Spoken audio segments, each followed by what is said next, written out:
வணக்கம். மகர ராசி 2025 குரு பெயர்ச்சி, சனி பெயர்ச்சியால் தொழில், வியாபாரம், வருகின்ற வருமானம் எப்படி இருக்கும் என்பதை பார்ப்பதே இந்த பதிவு. மகர ராசி சனி பகவான் ஆட்சி அமைக்கின்ற ஒரு ராசி. சனி பகவான் ஆட்சி ராசி மட்டுமல்லாமல் அவரின் ஆளுமை நிறைந்த ராசி. சனி பகவானின் சொந்த ராசியாக இருந்தாலும் அவர் தவறான இடங்கள் என்று சொல்லக்கூடிய 7.5 சனி, அர்த்தாஷ்டம சனி, கண்டக சனி, அஷ்டம சனி, இந்த சனி பகவான் பீடிக்கின்ற காலங்களில் எந்த ராசியாக இருந்தாலும் அவர் அமர்ந்த இடத்திற்கு தக்கவாறு பலன்களை கொடுக்க வேண்டியது அவருடைய கடமை என்று எதையும் வஞ்சமில்லாமல் செய்யக்கூடிய நீதிமான். சனி பகவான் உங்களுக்கு 7.5 நாட்டு சனியாக இதனால் வரையில் இருந்து வந்து நீதிமான் சொல்லிட்டோம். மனசுக்கு கஷ்டப்படாதீங்க. ஏன்னு கேட்டிங்கனாக்கா, மகர ராசியான உங்களுக்கு பல வகையான கெடு பலன்களும் தாங்க முடியாத துன்பங்களும் தந்த இந்த சனி பகவானா நீதிமான் என்று நீங்கள் சொல்கிறீங்கன்ற கேள்வி வரும். எப்பவுமே மகர ராசிக்காரர்கள் மட்டுமல்ல, மேசம் முதல் மீனம் வரையில் உள்ள 12 ராசிக்காரங்களும் ஒன்று புரிஞ்சிக்கணும், உண்மையை தெரிஞ்சிக்கணும்.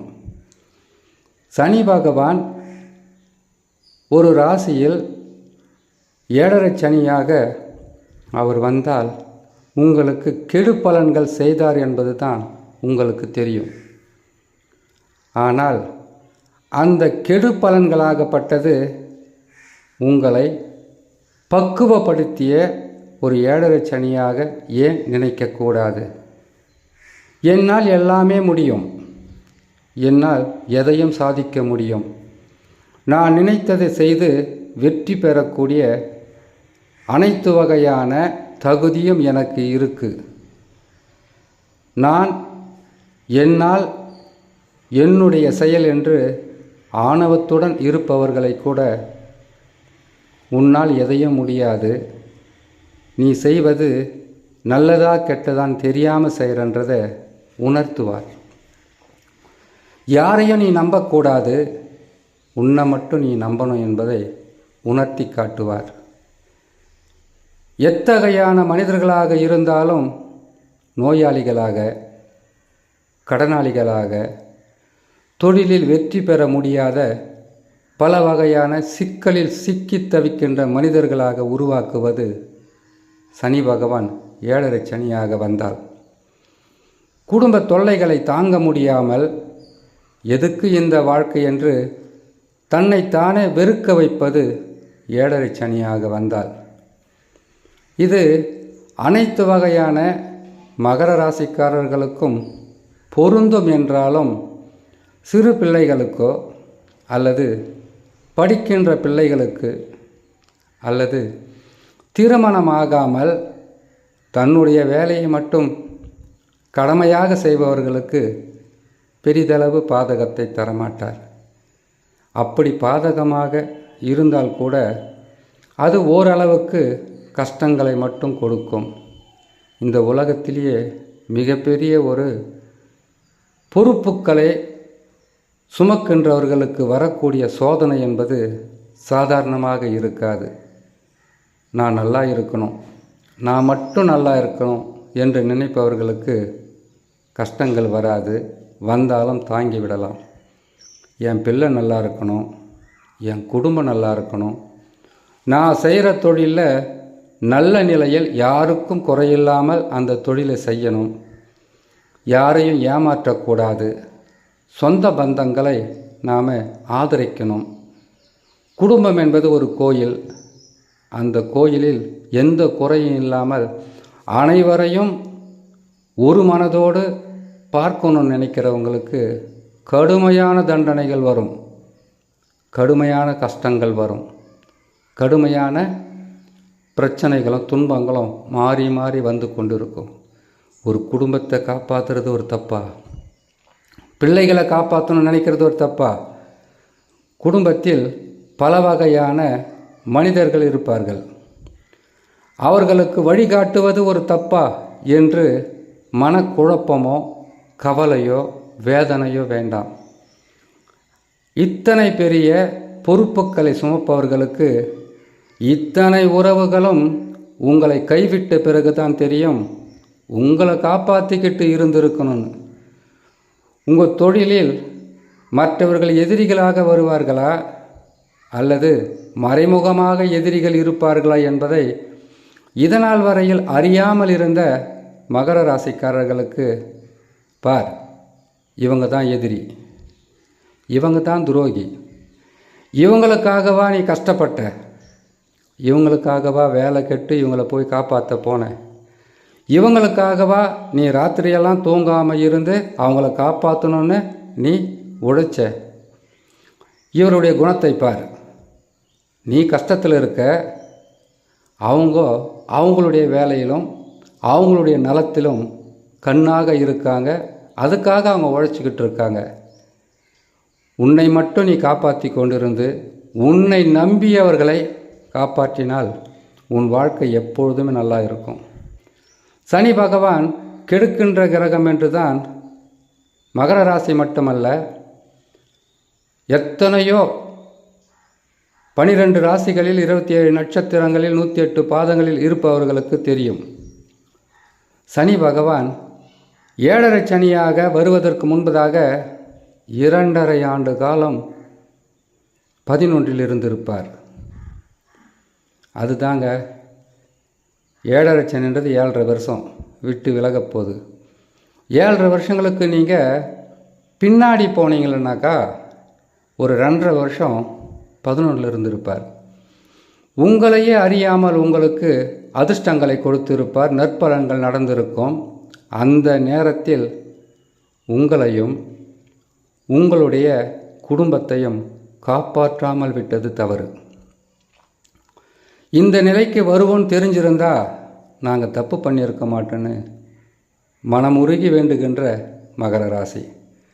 இவ்வளவு காலமாக பண விரயம், பொருள் விரயம், செய்யும் தொழிலில் பல வகையான பிரச்சனைகள், வருமானம் இல்லாத தன்மையால் கடனாக கேட்டாலும் பணம் கிடைக்காமல் கண்ணீருடன் ஒவ்வொரு ராத்திரியும் தூக்கம் இல்லாமல், வேலைக்கு உணவு இல்லாமல் எப்படி தான் வாழ்க்கையில் வெற்றி பெற போகிறோமோ என்று கடவுளாக இருந்தால் காப்பாற்றுவார் என்று மன்றாடி கொண்டிருந்த மகர ராசிக்காரர்களுக்கு இதுநாள் வரையில் சனி பகவான் உங்களுக்கு கெடு பலன்களை செய்யலை.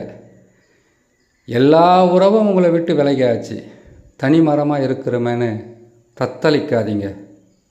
இனிமேல் தான் உங்களுடைய வாழ்க்கையில் நற்பலன்கள் அதிகமாக நடக்கும். தனிமை என்பது ஒரு மனிதனை பக்குவப்படுத்தும். எந்த வழியில் நாம் சென்றிருந்தால் நல்லது நடந்திருக்கும் என்பதை முழுமையாக உணரலாம்.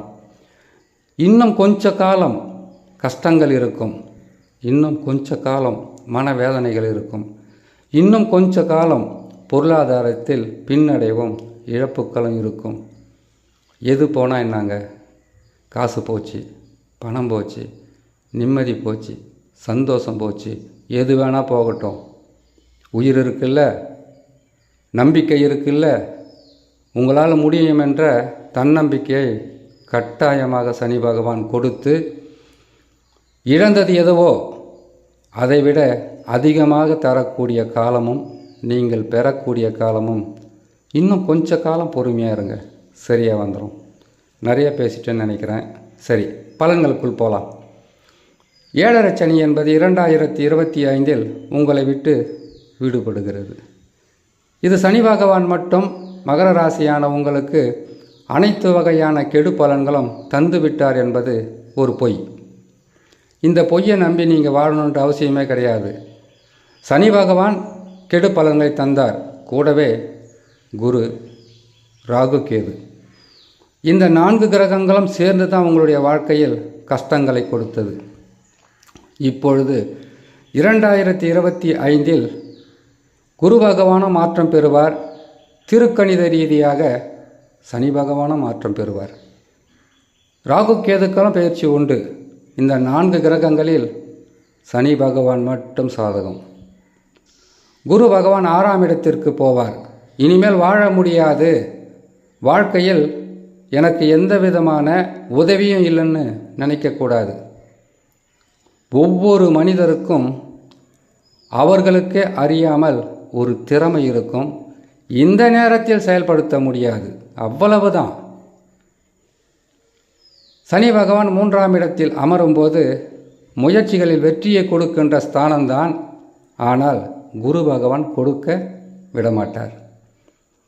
குரு பகவான் 6ஆம் இடத்திற்கு பயிற்சி பெற்று அமருவது என்பது இன்னும் சில மாதங்கள் கடுமையான கஷ்டங்களாக இருக்கும்.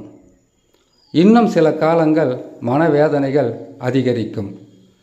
6ஆம் இடம் என்பது குரு பகவானுக்கு அவ்வளவு சிறப்பான இடமாக இருக்காது. சில பிரச்சனைகளும், உடலில் சில நோய்களும், குடும்பத்தில் தேவையில்லாத குழப்பங்களும், செய்யும் தொழிலில் வருமானம் இல்லாத தன்மையும், தேவையில்லாத பிரச்சனைகள், வம்புகள், குடும்பத்தில் சிறு சண்டைகள் என்பது நடந்தே ஆகும். அதை தடுக்க யாராலும் முடியாது. ஆனால் இதனால் வரையில் நீங்கள் சந்தித்து வந்த கடுமையான பாதிப்புகள் கொஞ்சம் கொஞ்சமாக குறைய ஆரம்பிக்கும்.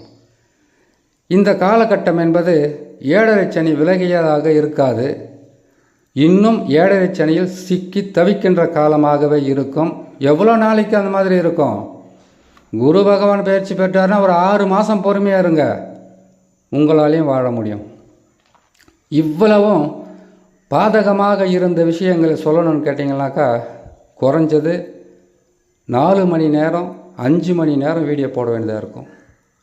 அவ்வளவு இருக்குது ஒரு பலன்களை சொல்கிறதுனால. இது சிறிய பதிவாகத்தான் உங்களுக்கு போட முடியும். போடுறதே கேட்டிங்கன்னா 15 நிமிஷம், 16 நிமிஷம், 20 நிமிஷம் கூட போட்டுடலாம். நிறைய பேசுகிறதுனால சொல்லிக்கிட்டே போய்கிட்டு இருக்க வேண்டியதாக இருக்கும். ஒரு முடிவு என்பது இல்லாமல் இருக்கும். அவ்வப்போது சொல்லிக்கிட்டே வரலாம். குரு பகவான் 6ஆம் இடத்திற்கு வருவார். இப்பொழுது 5ஆம் இடத்தில் இருக்கிறார் இல்லையா? ஓரளவுக்கு நீங்கள் தாக்கு பிடிச்சிங்க. 6ஆம் இடத்திற்கு வரும்போது உங்களால் செயல்பட முடியாது. உண்மையை உரைக்க சொல்லணும். 6ஆம் இடத்திற்கு வருவார், கவலைப்படாதீங்க. 3ஆம் இடத்திற்கு சனி பகவான் போவார். 6ஆம் இடத்திற்கு குரு பகவான் வருவார். இனிமேல் நீங்கள் விட்டது எல்லாமே பிடிச்சு ஒரு கூடையில் போட்டு கவுத்து வச்சுருவீங்கன்னா போய் சொல்லக்கூடாது. 6ஆம் இடத்திற்கு குரு பகவான் வந்தால் பொருளாதாரத்தில் பின்னடைவு, நஷ்டங்களும் கஷ்டங்களும் துன்பங்களும் வந்து கொண்டே இருக்கும். எவ்வளவு நாளைக்கு? ஒரு 6 மாதம். அதிகமான 6 மாதம்தான், குறைவேனா 5 மாதம் மட்டும்தான். 7.5 வருஷம், 90 மாதம் தாங்கிட்டீங்க. 6 மாதம் தாங்க மாட்டிங்களா? இதிலும் சில அனுபவ பாடங்கள் கிடைக்கும். கொஞ்சம் நெஞ்சம் இருக்கிற உறவும் கூட உங்களை விட்டு விலகணும்னு ஆசைப்படுவாங்க. நல்லது தான். நீங்கள் நல்லா வாழும்போது அவங்க எல்லாம் வந்து வீட்டு வாசலில் நிற்கிறதுக்கு உண்டான வழியை வந்து தடுக்கிறீங்க இல்லையா? நல்லா வாழ்வீங்க. மகர ராசிக்காரங்க உண்மை எது பொய் எதுன்னு தெரியாமல் இதனால் வரைக்கும் வாழ்ந்துட்டீங்க. உண்மையை உணர்ந்தாச்சு. சில காலங்கள் கஷ்டம், சில காலங்கள் நஷ்டம், சில மாதங்கள் வந்து தாங்க முடியாத துன்பமாக இருக்கும். இதை தாங்குங்க. குலதெய்வ வழிபாடு, இஷ்ட தெய்வ வழிபாடு சொல்லிக்கிட்டு அதை போய் நீங்கள் பார்த்து செய்து கொஞ்ச காலம் பொறுமையாக இருங்க. உறவுகளால் ஏற்பட்ட சிக்கல்களும் விலகும், குடும்பத்தில் இருக்கக்கூடிய குழப்பங்களும் விலகும். வாழ முடியுமா? வாழ்வதற்கு வழி இருக்குமா? கட்டாயம் இருக்கும், இல்லாமல் இருக்காது. வாழ வழி கட்டாயம் கொடுப்பார். பொறுமை நிதானத்துடன் இருந்தால் இந்த 2025இல் முடிவதற்குள் உங்கள் வாழ்க்கையில் பல மாற்றங்கள் இருக்கும். ஒரு கரெக்டாக தான் சொல்லுங்களேன். முடிவதற்குன்னு கேட்டிங்கனாக்கா 2025 5ஆம் மாதமா 10ஆம் மாதமானு சொன்னால் தானே. அப்படி சொல்ல முடியாது. ஏன்னு கேட்டிங்கனாக்கா இந்த கிரகங்கள் எப்போ வக்கரம் பெறும், எப்போ அதிசாரம் பெறும், எந்த நேரத்தில் சுயசாரத்தில் போகிறாங்கன்னு தெரியாது. இது ஜாதகத்தில் பார்த்து அவ்வப்போது சொல்லக்கூடிய பலன். அப்படி இருக்கும்போது மகர ராசியான நீங்கள் கொஞ்ச காலம் பொறுமையாக இருந்தால் மிகப்பெரிய மாற்றம் உண்டு, வாழ்க்கையில் முன்னேற்றம் உண்டு. நீங்களும் வாழ்ந்து மற்றவர்கள் முன்னால் வாழவே முடியாதுன்னு நீங்கள் சொன்னீங்க, வாழ்ந்துக்கிட்டு இருக்கோம் பாருன்ற ஒரு அவங்களுக்கு சவால் விட்டு சொல்லக்கூடிய அளவிற்கு வாழக்கூடிய காலம் இன்னும் கொஞ்ச காலத்தில் வரும் என்று சொல்லி இன்னொரு நல்ல பதிவில் உங்களை நான் சந்திக்கிறேன். நன்றி, வணக்கம்.